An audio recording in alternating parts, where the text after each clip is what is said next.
Hoje, unimo-nos em fé para elevar uma oração especial àquela que é luz em meio à escuridão. Nossa Senhora de Fátima, Mãe de Misericórdia, Rainha do Rosário, que em 1917 desceu do céu para nos lembrar do amor de Deus e do poder da oração. Em um tempo marcado por guerras, medo e incertezas, Maria apareceu para nos trazer esperança, chamando-nos à conversão, à paz e ao retorno ao coração de Jesus. Hoje nós também queremos atender a esse chamado. Virgem Santíssima de Fátima, Mãe que fala com ternura, mas também com firmeza, olha para nós com os mesmos olhos com que olhastes para os 3 pastorinhos. Tu conheces nossas dores, nossas angústias e nossos medos. Sabes dos lares em conflito, dos corações desanimados, dos filhos perdidos nas ilusões do mundo. Tu nos chamaste à oração, ao jejum, à penitência e pediste: rezai o terço todos os dias. Queremos te ouvir, Mãe. Queremos obedecer com amor. Ensina-nos a rezar com o coração, a encontrar tempo para Deus em meio à correria do dia, a priorizar a fé, a família, a caridade. Tu que falaste do perigo das guerras e da perda das almas, intercede hoje por esta geração. Livra-nos das guerras visíveis e também das invisíveis, as guerras dentro de nós, as guerras contra o amor, contra a verdade, contra a fé. Coloca teu manto sobre nossas casas, protege nossos filhos, ilumina nossos caminhos, dá-nos sabedoria nas decisões, humildade no coração e coragem para testemunhar o Evangelho com alegria. Neste momento de entrega, consagramos nossas vidas ao teu coração imaculado. Tudo o que somos, tudo o que temos, tudo o que sonhamos. Recebe nossas alegrias e nossas lágrimas, nossas lutas e nossas esperanças. Guarda-nos em teu coração, como guardaste Jesus em teus braços. Guia-nos como guiaste os pastorinhos à santidade.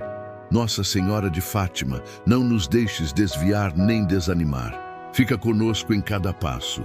Seja tua presença o alívio para nossas dores e tua intercessão a ponte que nos une ao céu. Ajuda-nos a viver como verdadeiros filhos de Deus, firmes na fé, constantes na oração e apaixonados pela verdade do Evangelho. Amém. Obrigado por orar conosco. Se essa oração tocou o seu coração, eu te convido a continuar conosco.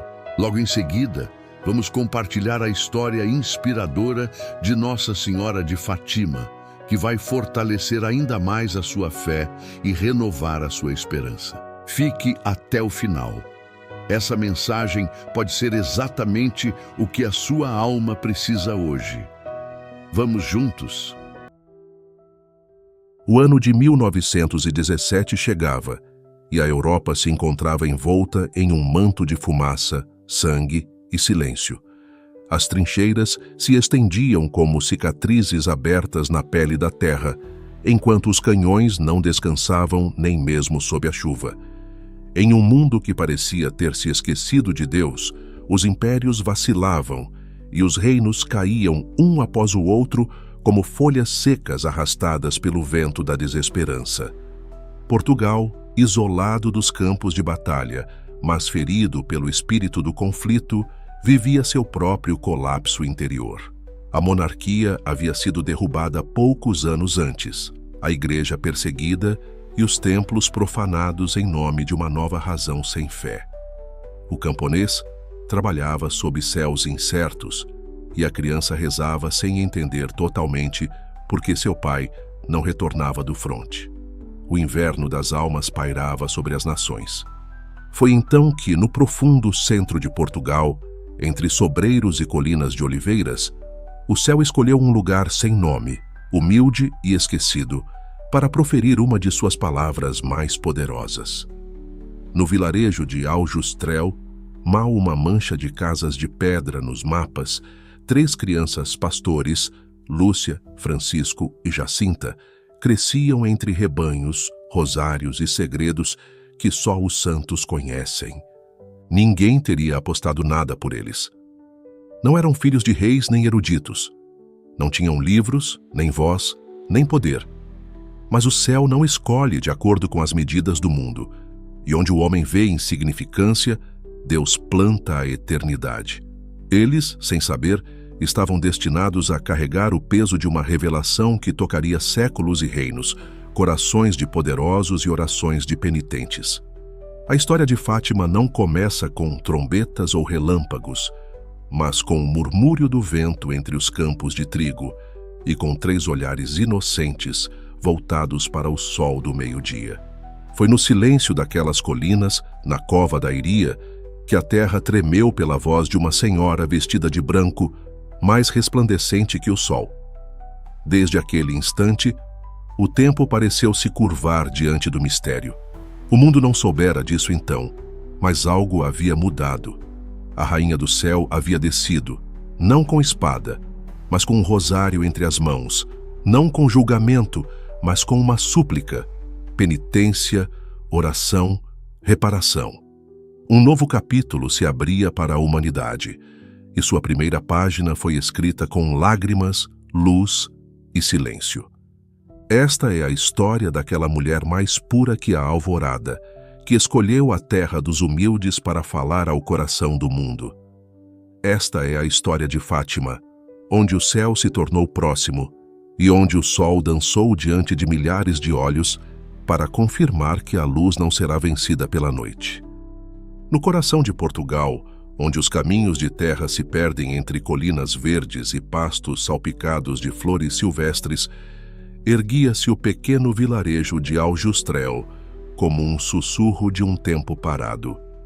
Ali, entre galinhas que bicavam o pó e o murmúrio constante dos grilos ao cair da tarde, nasceram 3 crianças de olhar puro e alma vasta: Lúcia, Francisco e Jacinta. Lúcia dos Santos, a mais velha, era uma menina de 10 anos, com o rosto moreno e olhos serenos, filha de lavradores. Sua voz tinha doçura, mas também uma firmeza que ninguém explicava em uma criança tão jovem. Ela tinha o dom de explicar as coisas com clareza, como se falasse de um lugar mais alto, mais profundo. Jacinta, sua prima, tinha apenas 7 anos, mas possuía uma sensibilidade que cortava o ar.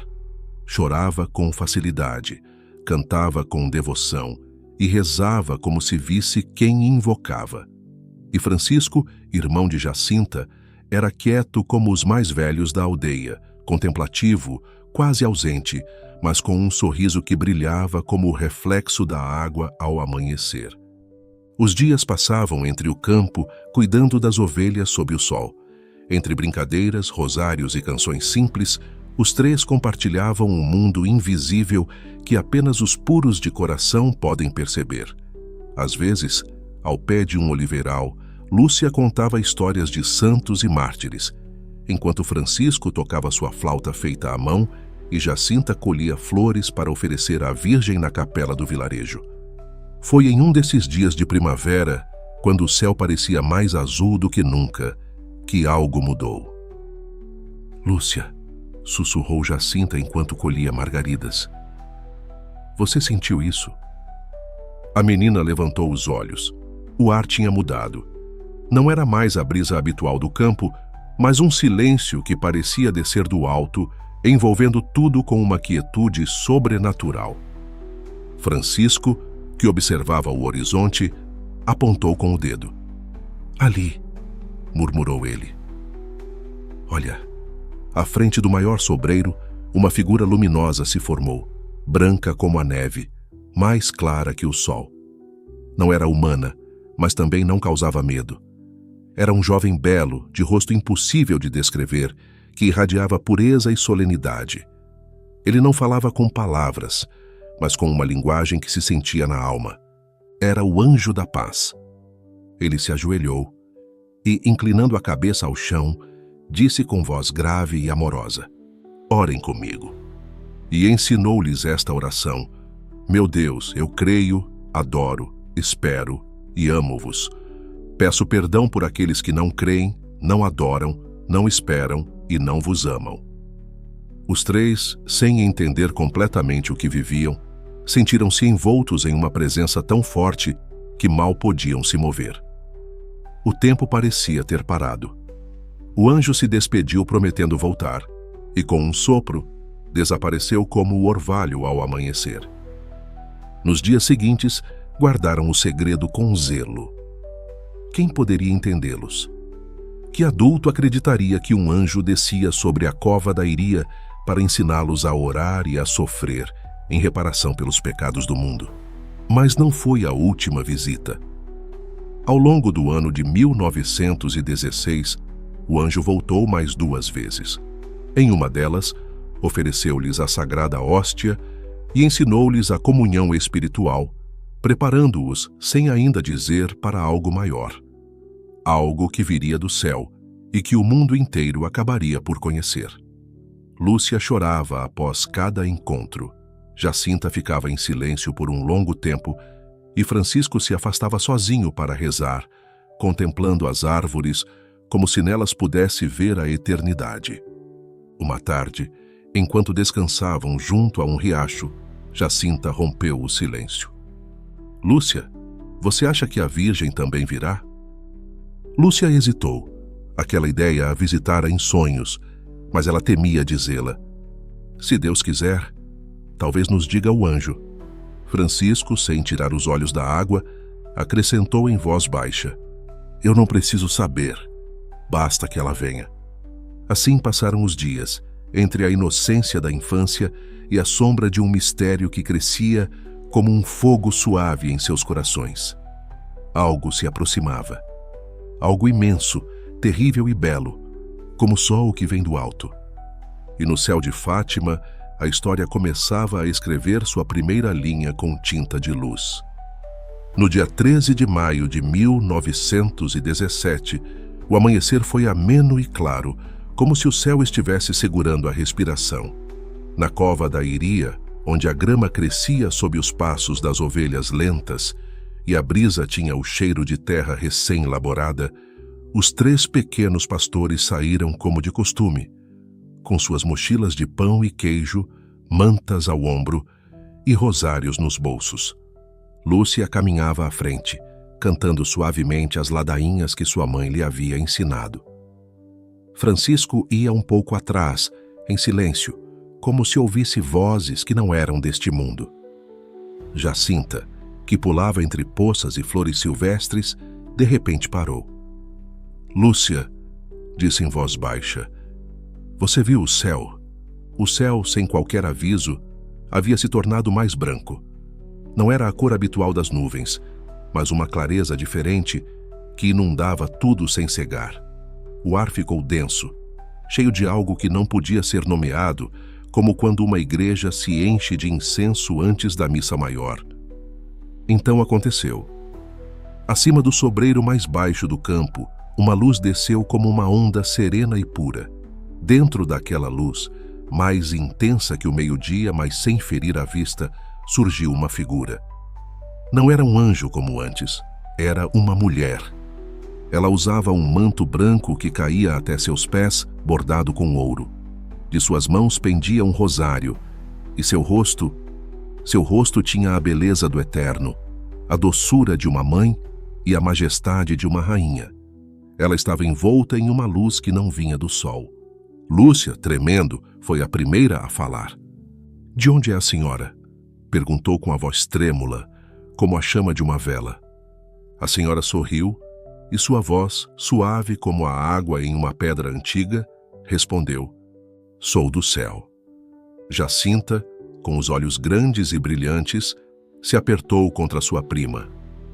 Francisco não disse uma palavra, mas caiu de joelhos sem tirar os olhos da visão. Lúcia tomou coragem. O que a senhora quer de nós? A senhora baixou o olhar com ternura. Venho pedir que venham aqui durante 6 meses seguidos, no dia 13, a esta mesma hora. Depois vos direi quem sou e o que quero. Depois voltarei uma 7ª vez. Os 3 se olharam. Jacinta se abraçava. Francisco fechava os olhos como quem ouve música invisível. Lúcia então perguntou, com a voz embargada pela emoção: Vamos para o céu? Sim, respondeu a senhora. Jacinta e Francisco irão em breve. Você ficará aqui mais um tempo. Jesus quer se servir de você para fazer-me conhecer e amar. Lúcia abaixou a cabeça. O peso daquela missão doía mais do que qualquer outra coisa. Terei que ficar sozinha? A senhora sorriu com uma ternura infinita. Não, filha. Você sofre muito? Não perca o ânimo. Eu nunca te abandonarei. O meu imaculado coração será o seu refúgio e o caminho que te conduzirá até Deus. E então, como se o céu se abrisse só para as crianças, a Virgem estendeu as mãos. De suas mãos saíram feixes de luz que envolveram os 3 pastores. A luz não queimava, mas atravessava a alma. As crianças se viram em Deus, em uma clareza tão profunda que suas palavras jamais poderiam descrevê-la. Caídos de joelhos, recitaram a oração que brotou de seus lábios, como se sempre soubessem. Ó Santíssima Trindade, eu vos adoro. Meu Deus, eu vos amo no Santíssimo Sacramento do altar. A senhora, ao se elevar aos poucos, lhes disse: rezem o rosário todos os dias para alcançar a paz no mundo e o fim da guerra. E então desapareceu, como os sonhos se dissolvem ao despertar, deixando no ar um perfume de céu e no chão as pegadas do sagrado. As crianças ficaram ali, ajoelhadas, sem falar por muito tempo. Quando finalmente puderam se mover, Francisco foi o primeiro a se levantar. Ele esfregou os olhos. Era a Virgem, murmurou. Jacinta assentiu, sem poder falar, com as lágrimas correndo pelo rosto. Lúcia ainda olhava o sobreiro, que parecia mais verde, mais vivo. Ninguém acreditou quando contaram o que haviam visto. Foram ridicularizados, ameaçados, interrogados, mas eles não negaram nada. Sabiam em seus corações: o céu havia descido à terra e eles haviam sido escolhidos. A história, como uma brasa oculta sob a cinza, começava a se acender. Após a primeira aparição, o boato se espalhou por Aljustrel como fogo em palha seca. Alguns tomaram com reverência surpresa, outros com zombarias, e não faltaram aqueles que afiavam a desconfiança como uma lâmina. Nas cozinhas, falava-se entre dentes. Nos caminhos, os olhos dos adultos se voltavam com desconfiança para as crianças. Ninguém ficava indiferente ao que acontecera na cova da Iria. Lúcia, Jacinta e Francisco continuavam suas vidas. O campo, as ovelhas, o rosário, mas algo havia mudado. O encontro com a Senhora de Luz deixou uma marca invisível que ardia em seus corações. Rezavam com mais fervor, ofereciam sacrifícios pequenos pela conversão dos pecadores, e em seus olhos brilhava um fogo que os adultos não conseguiam entender. Mas o mundo, quando não compreende, ataca. Certo dia, enquanto Lúcia ajudava sua mãe a encher baldes de água, a mulher lhe disse com um tom seco: "Por que você continua inventando essas histórias, menina? Está trazendo vergonha para esta casa." Lúcia abaixou os olhos, apertando os dedos contra o balde de latão. "Mãe, eu não estou mentindo. Ela veio do céu." A mulher suspirou, furiosa e assustada. "Isso só as loucas ou as possuídas dizem. Chega disso." Na casa dos Marto, a reação foi diferente. Tiago, o pai de Jacinta e Francisco, era um homem de poucas palavras. Ao ouvir o relato, ele esfregou a barba em silêncio e disse: "Se for mentira, passará, e se for verdade, que seja o que Deus quiser." Mas nem todos mostraram tanta serenidade. A administração civil, com forte ideologia anticlerical, tomou o assunto como um problema. O prefeito de Vila Nova de Ourém, Arthur de Oliveira Santos, homem orgulhoso e inimigo jurado da religião, ordenou uma investigação. "3 crianças vendo a Virgem", zombou ele. "Melhor elas irem para a prisão." No dia 13 de junho, as crianças retornaram à cova da Iria. Desta vez, quase 50 pessoas as acompanharam. O ambiente estava carregado de expectativa e o céu estava limpo como um espelho. A Virgem apareceu novamente. Dessa vez, ela ensinou as crianças a oferecer seus sofrimentos pela salvação dos pecadores. Lúcia, com lágrimas nos olhos, Pediu por um milagre. Mãe, por favor, faça algo para que acreditem em nós. A senhora assentiu com ternura. Em outubro, farei um milagre para que todos acreditem. As crianças repetiram essas palavras. Mas em vez de calar as dúvidas, elas geraram um turbilhão. A multidão crescia mês após mês. Os comentários se multiplicavam e a tensão alcançou seu auge em agosto. Naquele mês, o prefeito tomou uma decisão drástica. Enviou uma carruagem para buscar as 3 crianças. Elas iriam para a prisão. Jacinta chorava inconsolável. Francisco segurou sua mão. Não chore, Jacinta, disse ele com ternura. Já dissemos sim à senhora. Ela não nos abandonará. Os separaram em celas distintas. Disseram-lhes que seriam mergulhadas em óleo fervente, mas nenhuma delas negou o que viu. Lúcia, à beira das lágrimas, repetia: mesmo que me matem, não direi que foi mentira. Passaram-se longas horas, talvez dias. Quando finalmente foram soltas, exaustas, mas firmes, a notícia percorreu a região como um trovão. Aquele valor infantil desarmou até os mais céticos. No dia 13 de setembro, mais de 20.000 pessoas se reuniram na cova. E embora o sol estivesse alto, uma chuva de pétalas brancas caiu do céu, desaparecendo antes de tocar o solo. Alguns viram luzes, outros sentiram paz. Mas o mais impressionante foi o silêncio. Um silêncio que parecia vir do além. E assim, entre insultos e aplausos, interrogações e rosários, as crianças continuavam caminhando para o dia prometido. Cada passo era uma cruz, cada oração um escudo. O mundo as julgava, mas elas já não pertenciam totalmente ao mundo. No topo daquele ano estranho e sagrado, algo estava se preparando. Algo que faria tremer tanto o céu quanto a terra. No dia 13 de outubro de 1917, amanheceu sob uma chuva densa, quase cruel. A terra da Cova da Iria, antes firme sob os passos dos pastores, se transformou em um lamaçal. Mas nem a lama nem o frio puderam deter as multidões. Desde antes do amanhecer, começaram a chegar em grande número. Homens com os pés encharcados, mulheres com lenços amarrados, crianças cobertas com sacos de estopa, soldados mancos, idosas com bastões, peregrinos de coração e céticos de razão. Contou-se que havia mais de 70.000 almas. Alguns diziam que estavam ali pela fé, outros pela curiosidade e não poucos pelo desejo mórbido de ver como o engano de 3 crianças camponesas desmoronaria. Entre o murmúrio das orações e o martelar da chuva sobre os guarda-chuvas, os olhos se voltavam para o céu cinza, como se esperassem que algo, o impossível, acontecesse. Lúcia, Jacinta e Francisco chegaram como sempre entre a multidão, de mãos dadas. Estavam encharcados, tremendo, mas com uma paz que não se explicava. Caminhavam como se soubessem algo que mais ninguém sabia. A multidão abriu caminho para eles. Alguns se ajoelhavam ao vê-los, outros olhavam com desconfiança. Alguém gritou: "Se nada acontecer, vão pagar por isso." Lúcia não respondeu.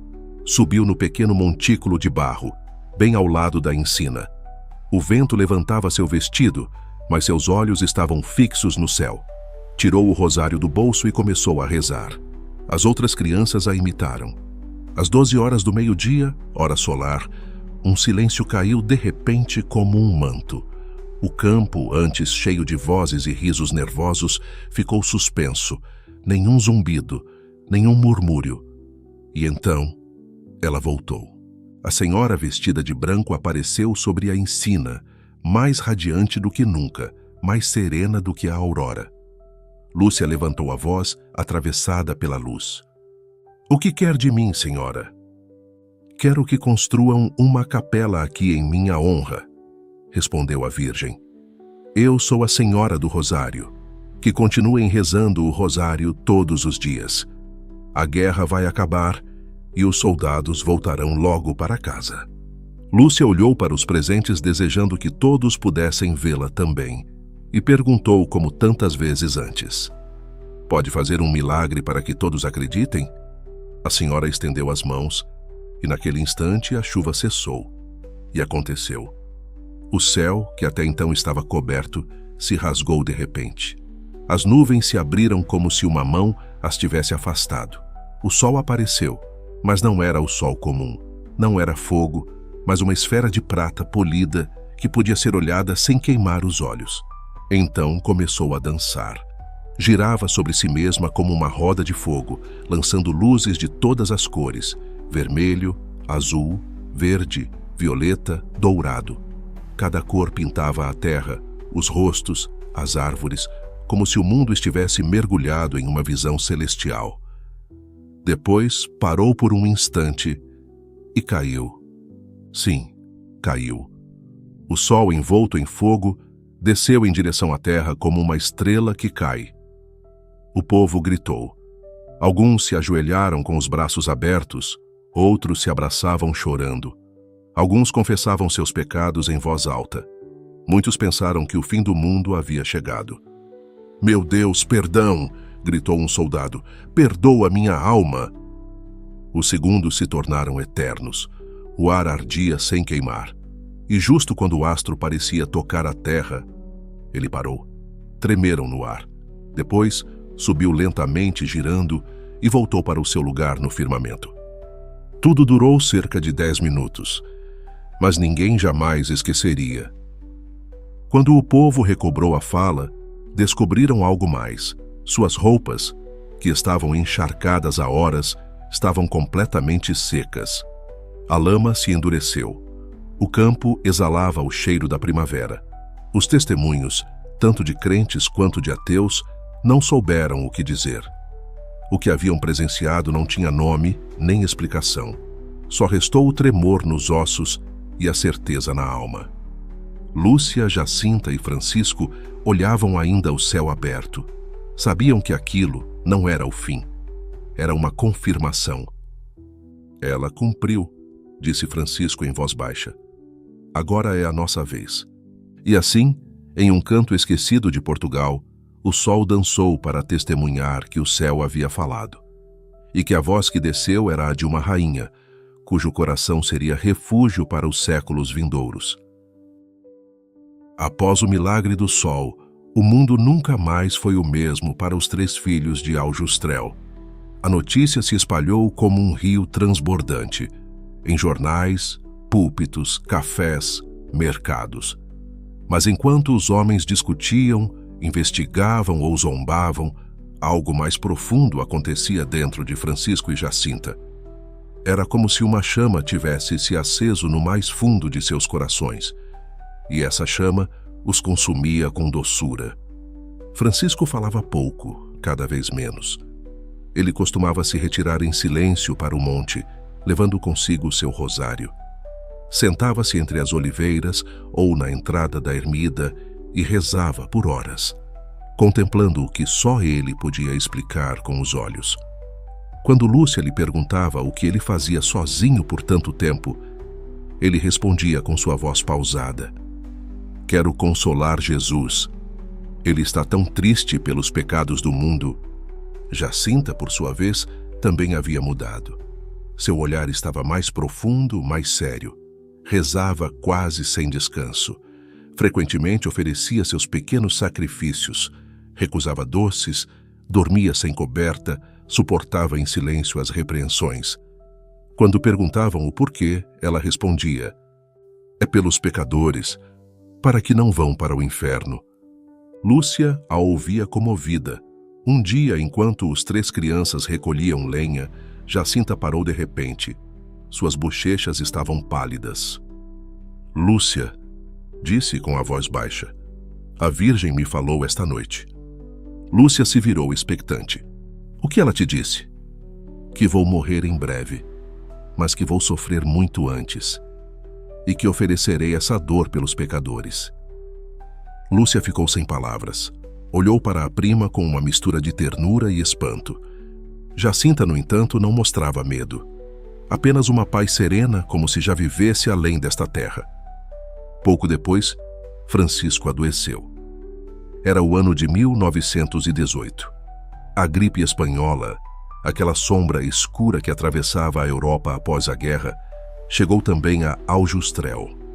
O menino, recolhido em sua cama de tábuas, mal falava, rezava, oferecia cada febre, cada calafrio. Um dia chamou Lúcia: "Não demore em vir, por favor, porque vou em breve para o céu e quero comungar antes." Lúcia correu para chamar o sacerdote. Francisco recebeu a comunhão com lágrimas nos olhos. Naquela noite, enquanto o vento batia na janela, partiu em silêncio. Tinha 11 anos. Morreu como viveu, em oração, envolto em uma luz que só os santos conhecem. Jacinta, enfraquecida pela mesma doença, sofreu ainda mais. Foi levada para hospitais, separada da família, submetida a operações dolorosas sem anestesia. Não se queixava. Dizia que oferecia tudo pela conversão dos pecadores e pelo Santo Padre.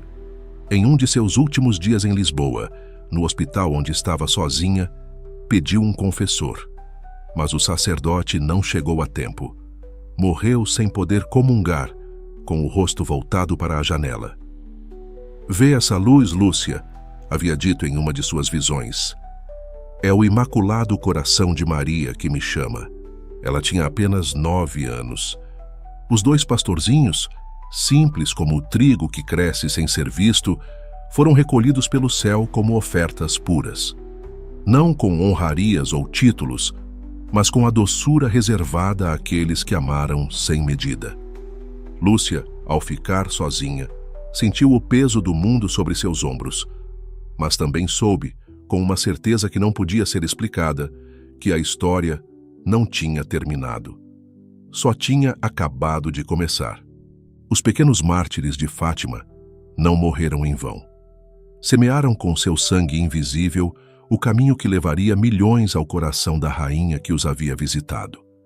E de lá de cima, como estrelas que nunca deixam de brilhar, continuariam a acompanhar aqueles que ainda caminham entre lágrimas e esperança. Quando Jacinta e Francisco partiram para o céu, Lúcia ficou sozinha entre os ecos do eterno e a poeira do cotidiano. Ainda não era uma mulher, mas seu olhar já não era de criança.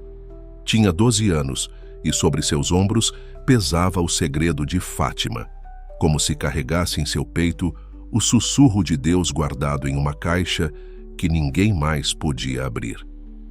A vida em Aljustrel tornou-se mais difícil. A fama, as visitas, os rumores, as tensões com as autoridades civis e religiosas e o peso do silêncio imposto pela Virgem a tornaram alvo de incompreensões. Sua mãe, ainda cética, impacientava-se com sua tristeza. O povo murmurava. E embora muitos a venerassem, outros não viam nela mais do que uma criança que alterava a paz. Foi então que chegou a decisão. Lúcia deveria partir. Com a bênção do bispo de Leiria, Dom José Alves Correia da Silva, e sob acordo discreto com as religiosas doroteias, Lúcia foi levada para longe, em segredo, sob outro nome, para um internato em Porto. Ali, começou uma vida de reclusão, obediência, oração e silêncio. Ninguém sabia quem era a jovem do convento. Ninguém, exceto Deus e sua mãe.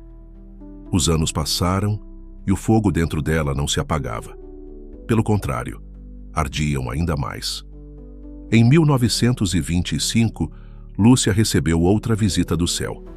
Estava em Pontevedra, Galícia, quando a Virgem lhe apareceu novamente, desta vez com o menino Jesus nos braços.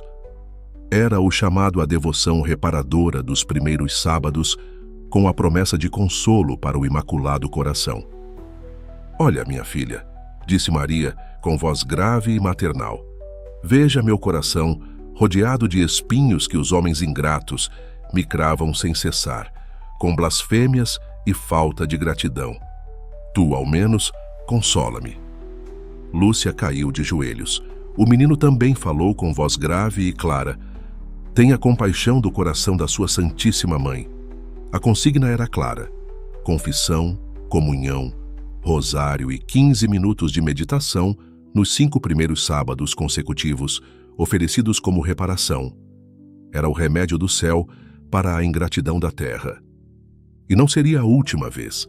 4 anos depois, em 1929, já como religiosa no convento de Tui, Espanha, Lúcia recebeu outra visão transcendental. A Virgem apareceu ao lado da Santíssima Trindade e transmitiu uma mensagem ainda mais solene. Havia chegado o momento de pedir formalmente a consagração da Rússia ao Imaculado Coração de Maria pelo Papa, em união com todos os bispos do mundo. Se atenderem aos meus pedidos, disse a Senhora, a Rússia se converterá e haverá paz. Senão, ela espalhará seus erros pelo mundo, provocando guerras, perseguições à Igreja e o martírio dos bons. Lúcia anotou cada palavra.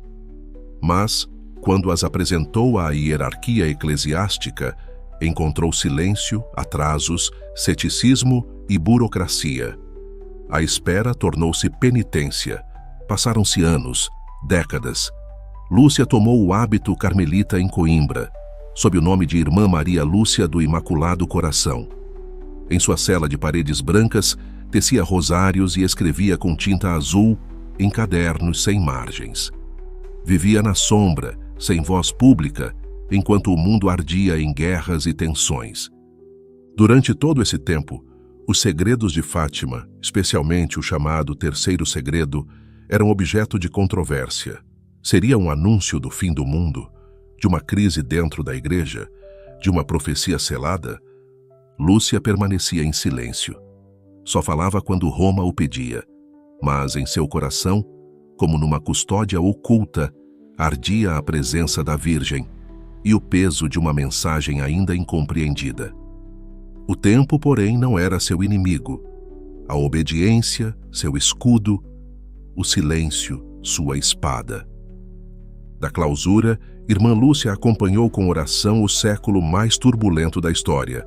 Guerras mundiais, perseguições, apostasia, concílios, atentados, e nunca deixou de rezar pela Igreja e pela humanidade. Ela era a última testemunha viva do céu na terra. E embora seu rosto se enrugasse e seus passos se tornassem lentos, o brilho de seus olhos permanecia intacto. Como uma lâmpada acesa pela própria Virgem, não se apagou até ter iluminado a história com o fulgor da verdade que o mundo ainda não compreendeu totalmente. Durante anos, o terceiro segredo de Fátima pairou como uma nuvem densa sobre a Igreja e sobre o mundo. Selado em um envelope fechado, conhecido apenas por alguns poucos dentro do Vaticano, alimentava rumores, expectativas e temores.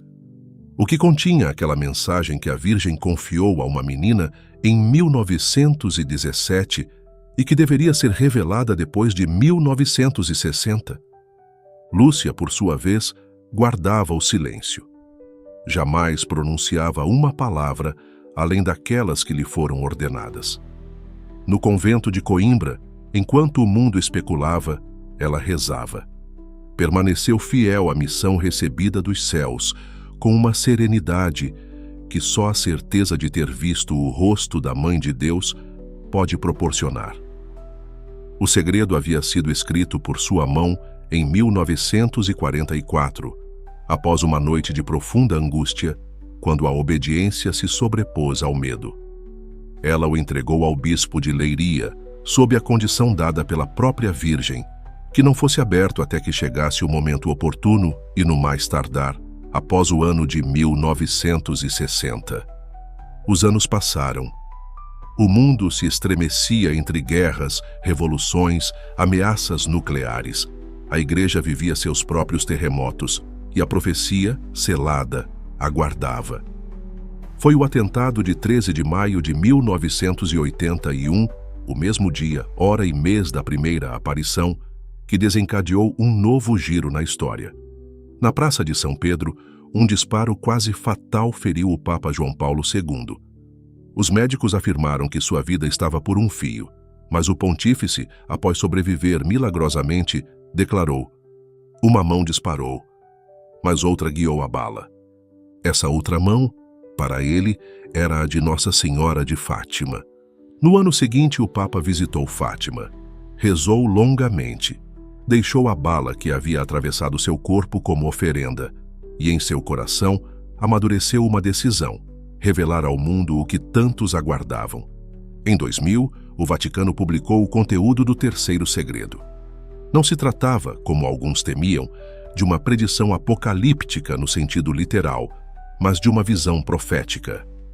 Lúcia havia visto uma montanha escarpada, ao pé da qual se estendia uma cidade em ruínas, cheia de cadáveres simbólicos de mártires e fiéis.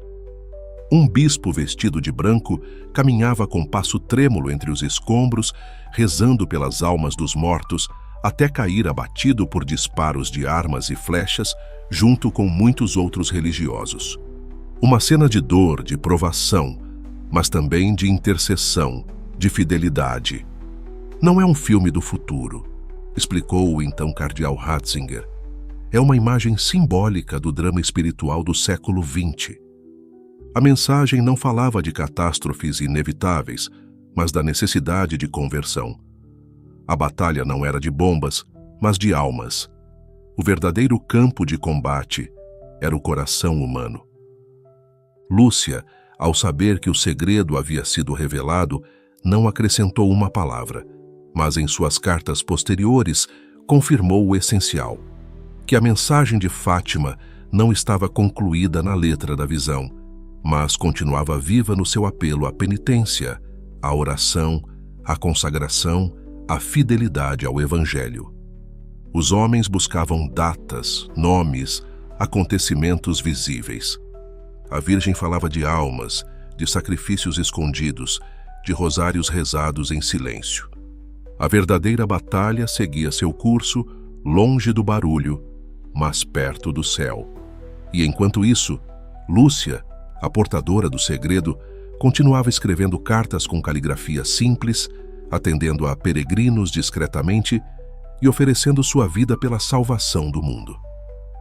Aos olhos do mundo, era uma anciã mais em clausura.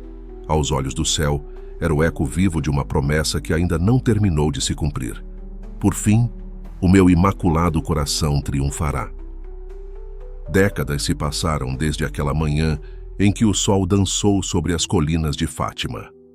O mundo, como um gigante ferido, continuava cambaleando entre guerras e acordos, descobertas e desastres, luzes e sombras. E, no entanto, nas profundezas da história, algo sagrado continuava a pulsar, como uma chama que se recusa a apagar-se, mesmo na noite mais escura. Era a promessa de Maria: por fim, o meu imaculado coração triunfará. Mas onde se cumpria esse triunfo? Talvez em palácios, grandes conversões públicas, manchetes de jornais? Não. O triunfo do Imaculado Coração de Maria não chegava com estrondo, mas com a delicadeza de uma gota que cai constantemente sobre a pedra da alma. Lúcia compreendeu isso em seu silêncio. Já idosa, sua vida era uma contínua oferenda. Ela não precisava sair do convento. De lá, tecia rosários, escrevia com a mão trêmula e repetia sem descanso as ladainhas do coração. Sabia que o mundo se debatendo entre forças invisíveis, mas também sabia que o céu nunca abandona a obra que iniciou.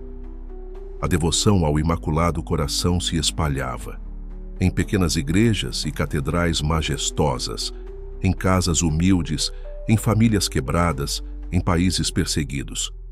Milhões começaram a se consagrar a Maria, a rezar o rosário, a reparar os pecados do mundo. Lentamente, como a aurora que rompe a névoa, a mensagem de Fátima começava a germinar. Em 1984, o Papa João Paulo II, o mesmo que fora ferido no dia do aniversário da primeira aparição, consagrou o mundo, e particularmente a Rússia, ao Imaculado Coração de Maria, em união com os bispos do mundo. Ele o fez solenemente, com lágrimas nos olhos, diante da imagem de Nossa Senhora de Fátima levada ao Vaticano. E algo mudou. Em poucos anos a cortina de ferro se rachou. Muros que pareciam eternos caíram. As ideologias que negavam a Deus começaram a desmoronar. O que a política e as armas não conseguiram, uma mãe de um lugar escondido alcançou por meio da oração dos pequenos. Mas o triunfo do Imaculado Coração não é apenas um evento histórico.